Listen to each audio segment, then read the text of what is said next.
We have an unboxing to do today. Let's get this box open and see what we got.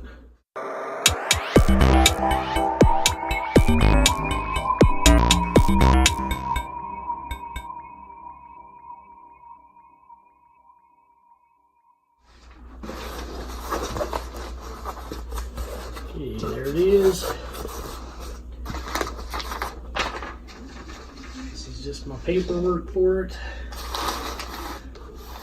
You can tell by the box that it's probably cold steel. Eesh, look how greasy that looks. You see all that kind of yellowy brown grease in there?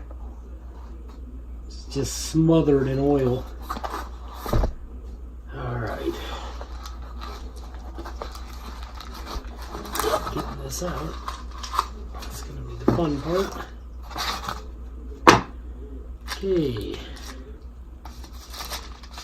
let me get my spider toe. Don't leave home without it. Okay, there we go. It is from Cold Steel, made in India, because Cold Steel does license out a lot of their blades to India. Okay. And this was the little tip protector that was on the knife, just hard plastic. Protect you from getting poked. Okay, let's see here. Here's the sheath.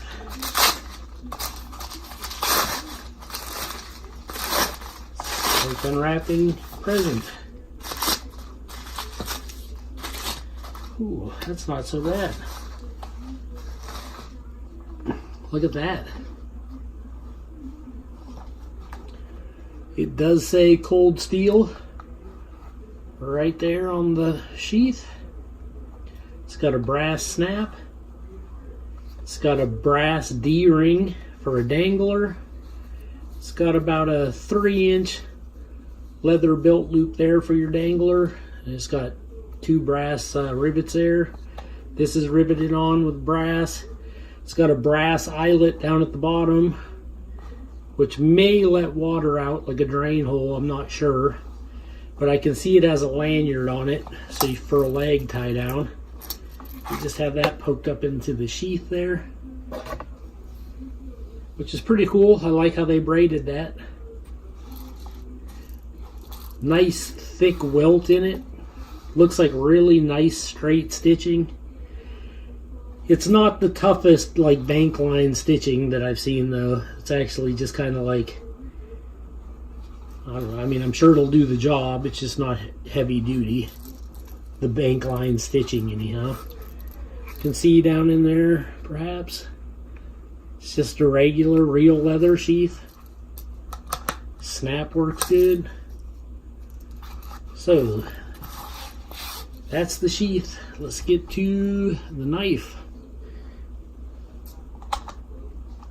It looks like it is going to be messy. There is so much oil on this. Oh boy. And I know they do that to protect the blade. So you want to stop that carbon steel from rusting, you put oil all over it. Oh boy, that is so much oil. But there it is. This is the Cold Steel West Bowie Knife. Look at that. Instead of pins, it has 2 brass screws, and then it has a brass eyelet at the bottom for you can put a lanyard through it. Yep. And it's got really thick, it looks like it's just over 1/8 of an inch thick brass handguard there, shaped like an S. They call them S guards. It's kind of a square handle, but it's got nice rounded edges. It's full tang, as you can see. And it's not 1/4 of an inch thick.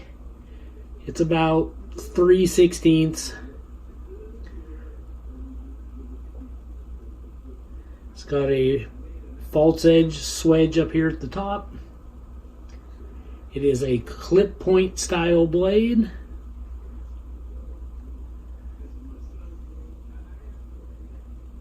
And to look down it, it looks nice and straight.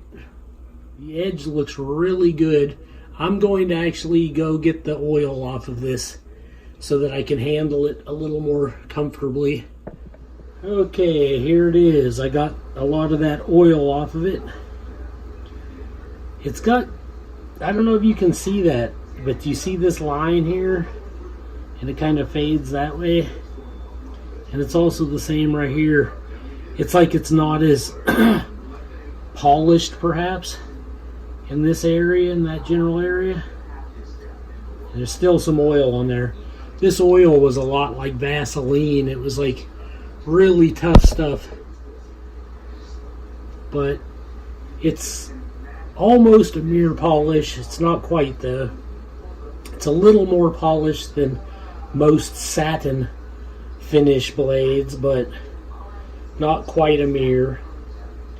It actually, for how big it is, it feels not super heavy. Like, it feels quick.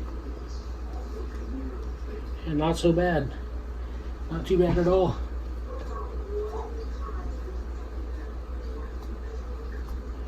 Feels a little front heavy, like it wants to chop, and that's good. Big clip point blade. Comfortable handle. It's a big handle too.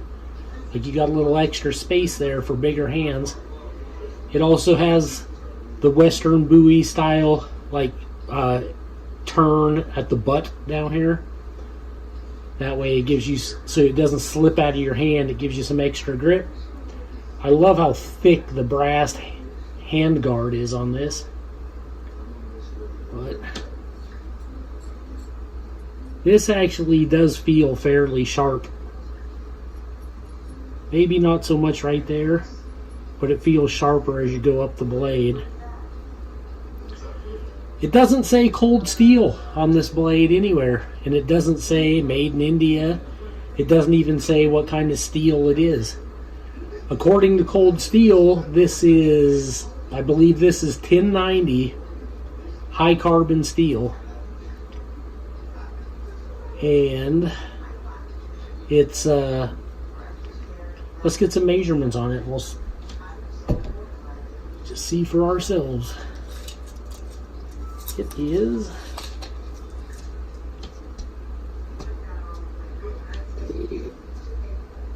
come on, tape measure.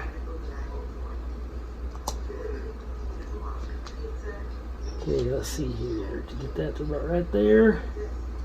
That's 15, that's 16. So this is measuring up a full 16 inches. It's got a full 5-inch handle, easy. And the blade starts right there. So you're looking at 1, 2, 3, 4, 5, 6, 7, 8, 9, 10. It's got a 5-inch handle, a 10-inch blade. And then you got this little extra inch right here where it ain't sharpened. So this thing is 16 inches overall. That's what mine's measuring up. Because this is rounded right here. So if I take it clear out to the rounded spot, you can see it's even just a hair past 16. And at the bottom here, it's just a hair under 2 inches, and then up at the widest point you're looking at about almost 2.5. So not too bad. It's about 3/16, I guess. Yeah. That is a beautiful knife. I was actually hoping to get one with the darker brown rosewood handle, but this one in kind of the reddish brown, it looks really good. I mean, I can't complain. Okay, let's see what it looks like in the sheath. And look, they put the retention strap on the top where it should be, so that you don't cut the retention strap when you put the knife in. It's like so many sheath makers don't do that, which is always weirds me out, because that is so much better than having it on the side of the blade. That way when you're sitting down, you can just push it out of the way. If you're sitting on a log or sitting in a chair or whatever. And then it has the leg tie down. That way it doesn't flap around too much. Not too shabby at all. Yeah, really nice. Let's see if we can cut some paper right out of the box to give this edge a test. Okay. Got some handy dandy construction paper here. I mean, printer paper. Okay, this is straight out of the box. I haven't done nothing to it. Yeah, I figured this spot was a hair duller because it almost feels a bit dull, about a half-inch area right there. So I'll start up just past that area. Yeah, that's pretty sharp. Not too bad at all. Clear to the tip. That is very sharp. It makes me wonder, because you already got this spot right here that's dull. And then you got like that little micro choil. But then they left it dull on mine. Clear about almost not quite a thumb width, but... And then you can feel it start getting sharper from there. It somewhat reminds me of the Sword von Timsky knife that has like that dull area at the beginning. So you can choke up on it.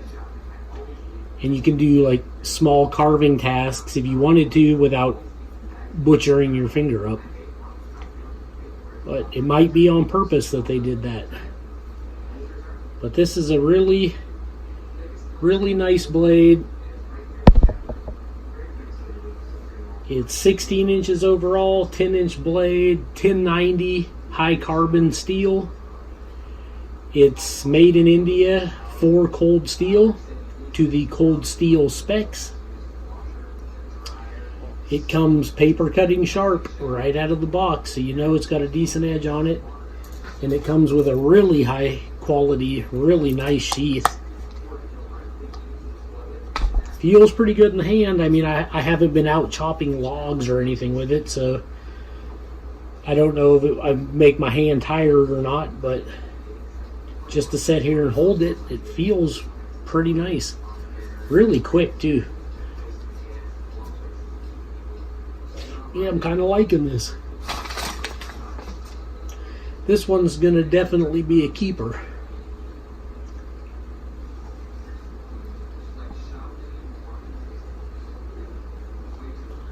Okay. Well, that's pretty much all I can think of for right now. I don't know what else more to say about it. I hope you enjoyed this video and this unboxing, because that's all it was an unboxing. We can't always get outside and chop every day. But the main reason I do these unboxings is just so you can see the measurements, see how the edge is right out of the box, and basically just get an idea if you might want to pick one up for yourself or not. But I hope you enjoyed this video. This is Joe Doomsday signing out.